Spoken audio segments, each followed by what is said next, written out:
Tiga. Bismillahirrahmanirrahim. Assalamualaikum warahmatullahi wabarakatuh. Apa khabar pelajar-pelajar sekalian? Okey, semoga semua berada dalam keadaan sihat hendaknya. Okey, jadi di sini kita bertemu lagi dalam video seterusnya. Kalau kamu ingat lagi, pada video yang lepas saya dah ceritakan tentang komponen-komponen elektrik. Yang mana komponen tu kita boleh bahagikan kepada dua bahagian, iaitu komponen pasif dan juga komponen aktif. So, saya dah terangkan berkenaan dengan komponen pasif, iaitu komponen pasif yang pertama, perintang ataupun resistor. Jadi untuk video yang kali ini, saya akan terangkan berkenaan dengan komponen kita yang seterusnya, iaitu komponen pemuat ataupun kapasitor. Okey, pemuat ataupun sekarang kita panggil kapasitor lah, ataupun dalam ejaan bahasa Inggeris kapasitor ni ya.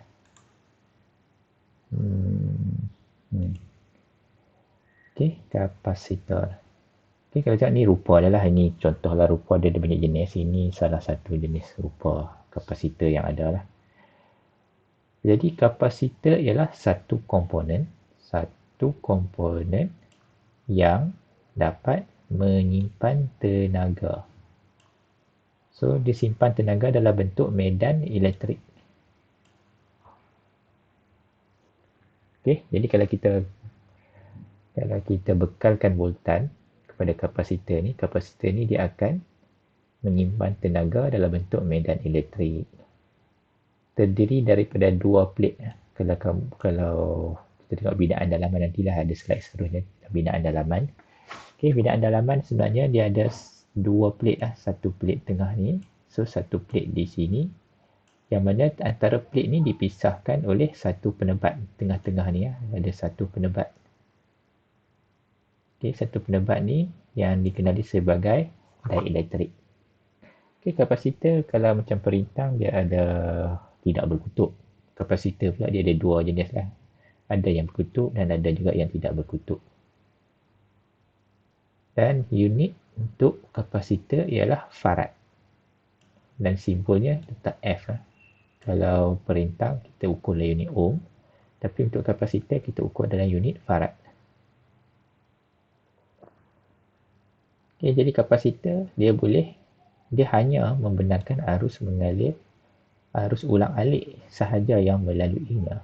Jadi kalau kita letak arus terus, arus tu tidak akan dapat mengalir. Okey, jadi saya teruskan kepada slide yang seterusnya. Okey, kalau kamu tengok papan ni sebahagian dari letak. Kalau kamu tengok ni kapasitor, yang label-label tu kapasitor. Ada yang besar, ada yang kecil. Semua itu ialah kapasitor.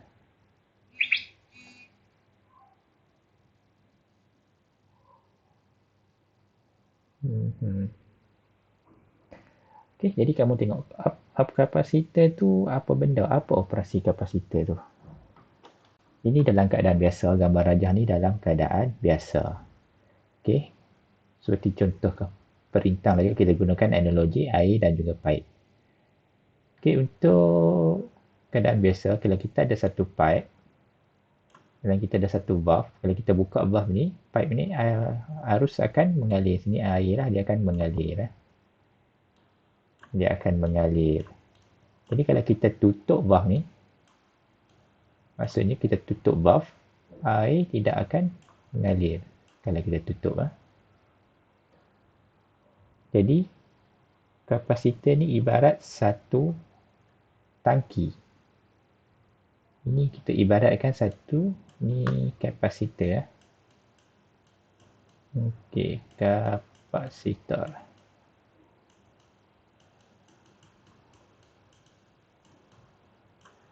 Okey, ibarat satu tangki. Jadi apabila kita buka, air akan masuk dalam tangki ni dan dia akan keluar. Dia akan masuk dan air itu akan keluar. Ibarat arus elektrik lah juga, dia akan masuk dalam kapasitor tu, dia akan keluar. So apa akan jadi apabila kita tutup valve ini? So bila kita tutup bawah sini, air masih ada dalam tangki. So air akan terus keluar sehingga kapasitor ni kosong, so air akan berhenti. Jadi kalau kita tutup buka valve ni kita sentiasa tutup buka. Kita akan tengok air ni akan sentiasa mengalir lah. Sebab kan kita ada tangki ya. Jadi tangki ni macam satu simpanan lah. Jadi apabila ada tangki, maksudnya bila kita tutup buka valve di sini pun,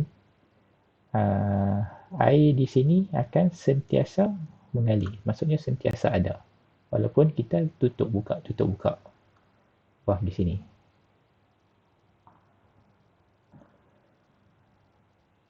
Okey, jadi di sini kita boleh buat kesimpulan bahawa kapasitor ialah seperti satu tangki penyimpanan yang berfungsi untuk bagi keluaran kita lancar tanpa ada rintangan, tanpa ada gangguan. Jadi walaupun kita macam ada kadang-kadang lita, kadang-kadang dia tak stabil, kadang-kadang ada, kadang-kadang tak ada. Jadi kapasitor ni adalah satu macam kita panggil smooth, bagi lancar, melancarkan litar. Okey, jadi contoh macam ni lah. Contoh litar. Kita ada satu LED, perintang dan juga bateri. So apa akan jadi apabila switch ini kita on dan off dalam keadaan yang pantas. Apabila kita on dan off switch ni dalam keadaan pantas, kita akan lihat LED ni akan menyala padam. Mengikut switch ni lah. Kalau kita off switch ni, LED akan padam. Kalau kita on switch sini, LED akan menyala. Okay. Kalau kita off sini, dia akan padam sini. Kalau kita on sini, dia akan menyala di sini. Jadi, kalau kita letak satu kapasitor di litar ini, jadi saya letak kapasitor di litar ni. So, apa akan jadi apabila switch ni kita on off dalam keadaan yang pantas. Apabila kita on off dalam keadaan pantas, LED ni kita akan nampak dia akan sentiasa menyala. Sebab apa? Sebab kapasitor ini dia akan keluarkan dia punya cas untuk nyalakan LED ni. Dia ibarat macam tangki air lah, kalau kamu perasan tangki air tu, dengan syarat switch ini kita on off dalam keadaan yang pantas.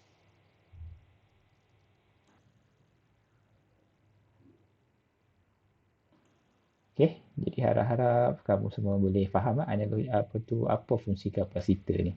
Ini contoh lah. Contoh kegunaan kapasitor. Dia berguna untuk stabilkan arus yang tidak stabil. Jadi kalau kita on off switch ni dengan pantas, LED ni kita akan nampak sentiasa menyala berbanding litar sebelum ni yang tak ada kapasitor. Kalau kita on off dengan pantas, LED ni kita akan nampak menyala padam. Okey. Harap boleh buat gambaran tentang apakah fungsi kapasitor dalam satu litar. Okey, tadi saya terangkan dalam kapasitor apa yang ada dalam kapasitor. Inilah gambar yang untuk gambaran lah. Tadi saya terangkan cerita secara audio. Mungkin sekarang kamu boleh tengok secara visual sekali macam mana keadaan dalaman satu kapasitor tu. Jadi kapasitor adalah satu plate. Ni kita bagi plate yang pertama, ni plate yang kedua, yang mana di antara plate itu dipisahkan oleh satu penebat. Okay, jadi dalam ni dia untuk menjadikan luas permukaan yang lebih luas, dia buat satu gulungan lah supaya lebih luas permukaannya. Bila lebih luas permukaan, maksudnya nilai farad tu lebih tinggi ya. Dan ini kita panggil sebagai kontainer untuk melindungi komponen ini. Okey, ini untuk binaan kapasitor yang tidak berkutub. Dia hampir sama. Cuma ni kapasitor ni nilai dia tidak besar lah sebab dia tak ada permukaan yang luas.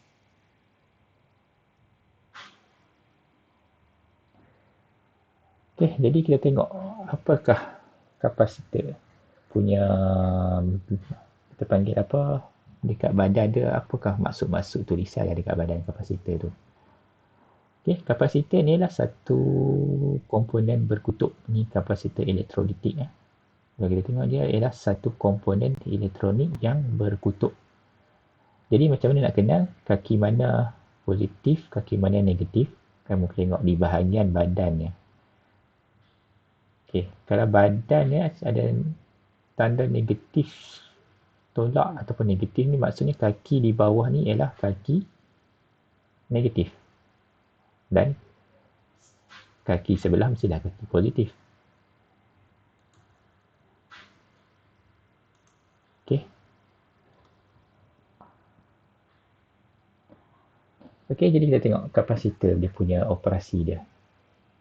Okay, jadi kapasitor kalau kita sambungkan kaki positif kepada terminal positif bateri, kaki negatif kepada terminal negatif.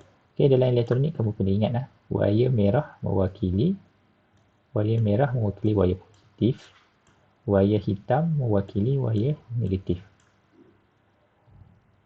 Jadi kalau kamu tengok dalam ni aliran elektron adalah negatif, dia akan keluar dari terminal negatif, dia akan bergerak masuk ke dalam terminal negatif kapasitor itu. Manakala elektron yang ada di terminal positif dia akan masuk ke dalam bateri. So dia akan menjadikan satu terpanggil the charge sebelah. So sebelah sini dia akan bercas negatif dan sebelah sini dia akan bercas positif.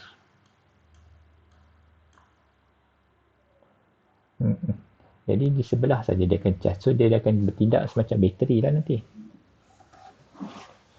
Maksudnya bila ada perbezaan cas, maksudnya dia ada tenaga keupayaan, dia ada keupayaan. Maksudnya bila ada perbezaan cas, maksudnya dia ada tenaga keupayaan. Bila kita tenaga tu maksudnya dia ada persimpanan tenaga. Yang mana tenaga tu boleh kita bebaskan apabila masa yang diperlukan. Sebab tu tadi kalau kita on, waktu kita on litar dia akan menyimpan tenaga, waktu kita off litar tu dia akan membebaskan tenaga. Okey. Macam tadi sudah terang dah tadi tu. Apabila sebelah ni negatif, sebelah lagi positif, maksudnya dia ada perbezaan cas di situ, yang mana perbezaan cas tu akan menjadikan satu potential tenaga, perbezaan voltan. Okey. Jadi apabila keadaan macam tu, bila kita ukur dengan multimeter, kita akan dapati voltan pada kapasitor tu ada sama dengan voltan yang dikeluarkan oleh sama dengan voltan bateri ini. So kalau bateri ini 9, kalau kita ukur dia akan dapat 9 juga. Maksudnya pada ketika ini kapasitor punya, kita panggil elektron dah tepu lah. Maksudnya elektron dia tak ada pergerakan elektron. So bila tak ada pergerakan elektron, maksudnya elektrik dah tidak mengalir pada kapasitor ni.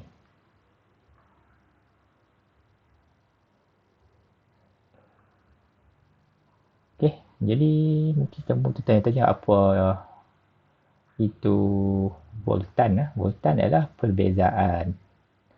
Maksudnya kalau tengok kat bateri ni, sini terminal negatif, sini terminal positif. So perbezaan antara dua terminal ialah 1.5 volt. Kalau kita letak tempat yang sama, dia tak ada perbezaan lah. Jadi perbezaan voltannya ialah kosong. Okay, jadi di sini macam tadi kes bateri tadi, kalau kita sambung bateri jadi 9 kan, tapi apabila cas sudah penuh, dah tepu, maksud dia ada pergerakan cas, bila kita tanggalkan daripada bateri, kita akan dapati voltan pada kapasitor ni masih kekal 9 volt. Ini bermaksud kapasitor tu telah menyimpan satu tenaga lah. So tenaga ni macam disebutkan daripada awal slide tadi ialah tenaga dalam bentuk medan elektrik.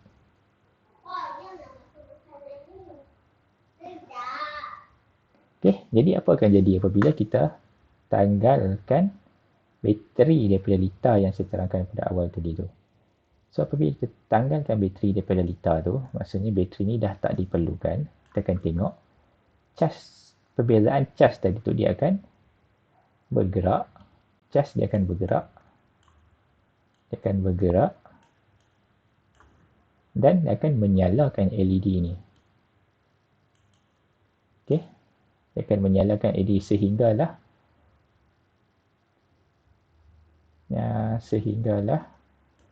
keadaan antara kedua-dua plate ni tadi ada perbezaan sehinggalah perbezaan antara kedua-dua ni menjadi kosong. Okey, apabila menjadi kosong maksudnya elektron dia tidak boleh bergerak. Bila elektron tidak boleh bergerak, LED akan padamlah. Contoh macam sinilah. Minta maaf.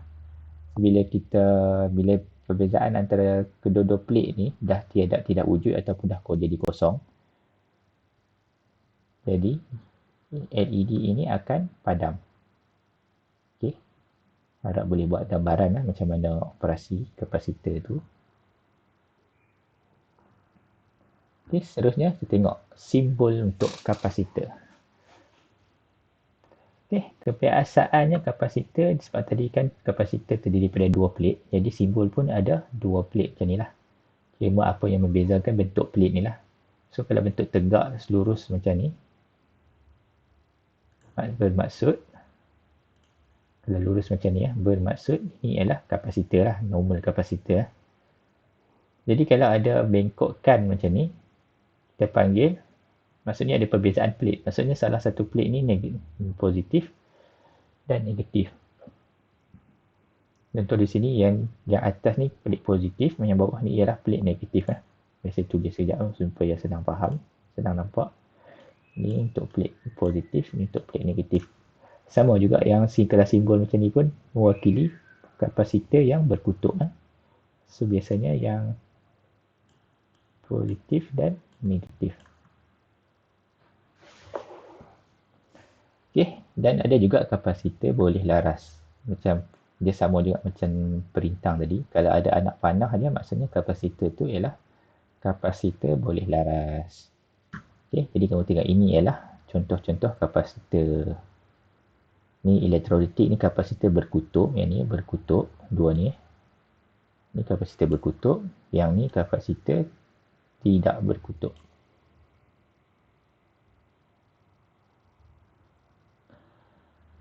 Okey, ni juga ialah kapasitor yang kita gunakan dalam bilik, ni untuk kapasitor yang besar lah, untuk simpan cas tenaga yang tinggi . So kalau kamu tengok ni orang kata kapasitor, jangan tak percaya pula, ini memang kapasitor. Okey, jadi kita tengok maklumat yang ada pada badan kapasitor tu. Okey, macam saya beritahu tadi, kapasitor ia diukur dalam unit farad. Jadi macam mana nak tengok nilai satu kapasitor tu berapa nilai dia ada tertulis di badan untuk elektrolitik kapasitor.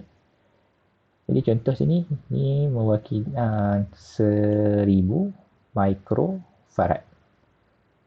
Okey, ini adalah nilai kemuatan ataupun nilai kapasitor. Lepas tu di bawah ni adalah nilai voltan. Nilai voltan ni bermaksud voltan maksimum yang mampu ditampung oleh kapasitor ni. Apa akan jadi apabila kita bagi voltan lebih daripada nilai maksimum yang ditampung oleh kapasitor ni? Apabila kita bagi voltan yang lebih, kapasitor ni akan mengembang dan meletup. Jadi kalau kamu nak tengok apa akan jadi kalau kita bagi voltan lebih, nanti boleh kamu datang di lab, kita akan cuba buat ujian tu. Buat masa sekarang ni kamu kena faham satu. Kalau nak buat 1 liter, kamu tengok dia tulis 35 volt, maksudnya jangan bagi voltan lebih daripada 35 volt ni. So sebenarnya seboleh-bolehnya jangan lebih lah. Sebolehnya memang jangan lebih lah. Tapi kalau nak selamat, jangan lebih 30 lah. Jangan ikut betul-betul yang dia tulis ni . Nak selamat, kita cuba rendahkan lagi spek kita .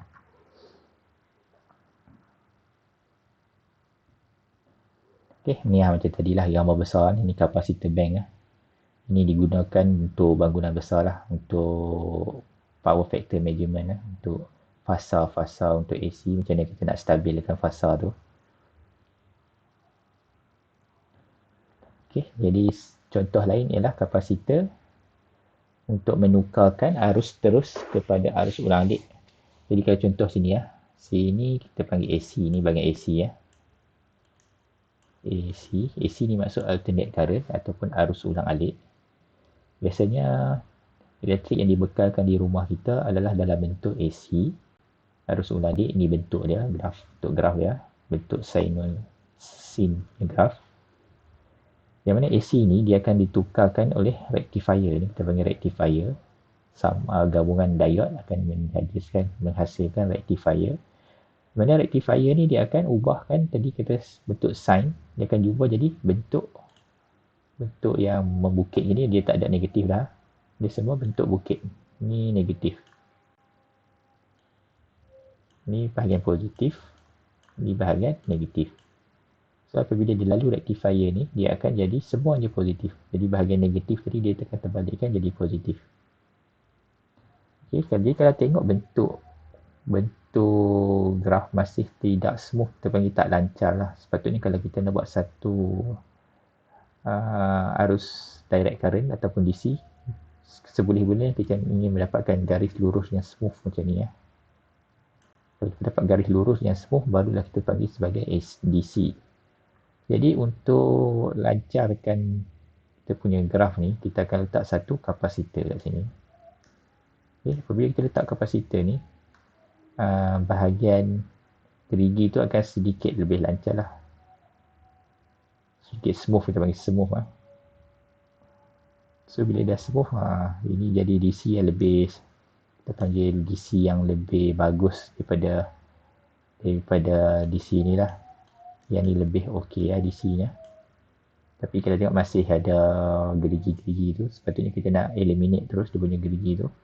Jadi adalah komponen-komponen lain lagi. Ini contoh ringkas lah macam mana kita nak hasilkan DC daripada AC ya.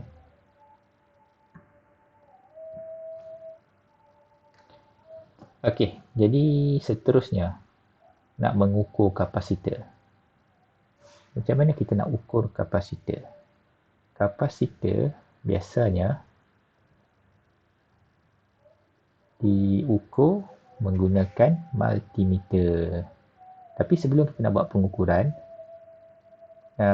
pastikan kamu mengambil langkah-langkah keselamatan. Sebab kapasitor ni kan tadi saya kata dia boleh menyimpan tenaga. Kita takut bila kita pegang kapasitor tu, kita akan dapat macam shock current lah. Kalau macam kapasitor yang digunakan di institut, tak adalah kapasitor yang besar-besar, yang just kecil sahaja. Jadi currentnya kurang lah.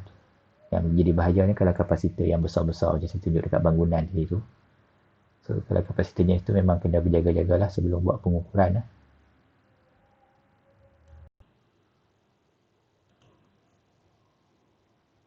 Okey, seterusnya langkah-langkah keselamatan sebelum kita membuat pengukuran kapasitor dengan multimeter. Pertama sekali kita kena periksa voltan kapasitor itu dengan multimeter. Caranya mudah saja, kita sambungkan prob merah dengan prob merah ni pada kaki positif kapasitor dan prob warna hitam ni pada kaki negatif kapasitor. Jadi bacaan, kita akan tengok bacaan kapasitor tersebut. Kalau bacaan lebih pada 10 volt tu, sebaiknya eloknya kita kurangkan dululah. Okey, jadi cara nak kurangkan bacaan tu, kita akan sambungkan satu perintang di antara kedua-dua kaki kapasitor tersebut. Okey, apabila kita sambung sahaja perintang, kita akan lihat dia punya voltan bagi kapasitor tu akan menurun. Jadi kita akan tengok bacaan voltan tu menurun sehinggalah bacaan voltan tu menghampiri kosong. So apabila dah menghampiri kosong, kita anggap sebagai kapasitor itu sudah discharge dan selamat untuk kita buat pengukuran. Okey, jadi untuk mengukur kapasitor, pertama sekali kita sambungkan prob merah kepada terminal positif kapasitor dan prob hitam kepada terminal negatif kapasitor. Dan kita pusingkan knob, selection knob ni kepada simbol kapasitor. Kalau tengok sini, dia ada simbol kapasitor yang warna pink, warna kuning tu. Okey. Dan kita tunggu seketika sehingga bacaan kapasitor terpapar pada multimeter sini ya. bacaan dia. Itu sahaja cara untuk mengukur kapasitor dengan menggunakan multimeter. Jadi dalam bidang elektronik, kegunaan kapasitor itu sendiri ya, macam tadi kapasitor itu sebagai penstabil untuk smoothkan arus. Jadi, tapi ada fungsi-fungsi lain bagi kapasitor, contohnya litar penala frekuensi gelombang radio. Okey, litar ni macam mana kita nak buat satu litar yang nak mampu menghasilkan gelombang radio. Okey, yang kedua ialah tadi dia terangkan tentang pertukaran AC kepada DC. Jadi kapasitor ni berguna sebagai penapis dan juga dia menghapuskan percikan api dalam sistem nyalaan enjin kereta. Juga kapasitor digunakan dalam litar flash kamera. So kalau kamu tengok litar flash kamera tu, kita tekan butang kamera tu, flash akan terpapar dalam sejenak masa. Jadi di situ pentingnya kapasitor simpanan tenaga yang boleh dibebaskan dalam tempoh yang singkat untuk menghasilkan lampu flash yang terang. Jadi ini adalah tambahan slide macam mana cara-cara untuk membaca nilai pemuat itu. Okey, untuk elektrolitik macam sudah terang sebelum tadi, elektrolitik nak baca mudah saja sebab nilainya ada terpapar pada badan. Contoh kalau tengok sini dia tulis 2200 mikrofarad. Okey, ini untuk elektrolitik, tapi macam mana juga kalau kapasitor tidak berkutub? Contohnya kapasitor seperti gambar ni, dia tulis kat badannya hanya tulis 154. Sebenarnya 154 ni menunjukkan nilai kapasitor untuk kapasitor itu, tapi ada kaedah macam mana nak baca nilai tersebut.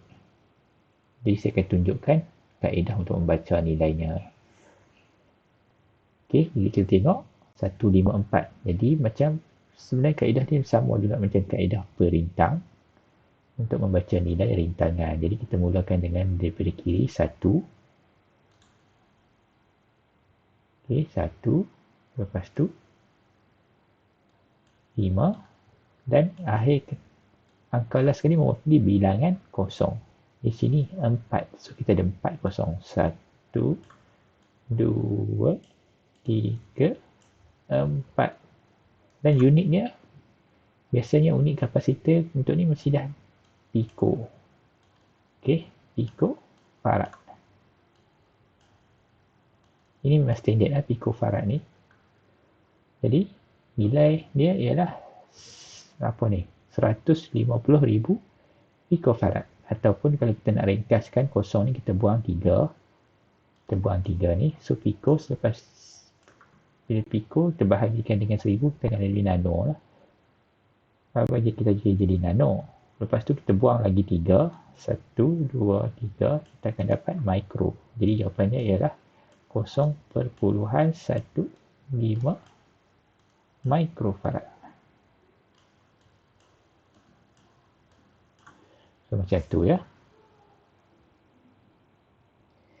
Okey. Jadi untuk kapasitor setakat itu sahaja. Saya rasa harap-harap kamu boleh fahamlah serba ringkas macam mana cara kapasitor beroperasi, macam mana cara untuk ukur nilai kapasitor dan juga macam mana kita nak baca nilai kapasitor tu dan apa fungsi-fungsi kapasitor di dalam litar. Jadi saya harap kamu boleh kalau yang masih tak faham tu mungkin boleh ulang balik video ni, cuba fahamkan, ataupun kamu boleh ambil bacaan-bacaan daripada buku, kamu boleh tengok, baca balik, fahamkan apa fungsi kapasitor, bentuk-bentuk, rupa, macam-macam lagi. Sekarang ni senang, maklumat semua berada di hujung jari saja. Jadi kamu tak perlu pergi jauh-jauh, kamu just boleh Google saja. Asalkan ada phone, laptop, internet, kamu boleh Google semua maklumat itu di dalam internet. Jadi selamat belajarlah saya ucapkan kepada kamu. Saya rasa cukuplah sampai sini saja video saya. Jadi saya ucapkan terima kasihlah kepada kamu semua pelajar yang mendengar dengan tekun. Saya harap kamu dengar dengan tekun lah. Dan kita jumpa lagi pada sesi yang akan datang. Jadi, Assalamualaikum warahmatullahi wabarakatuh.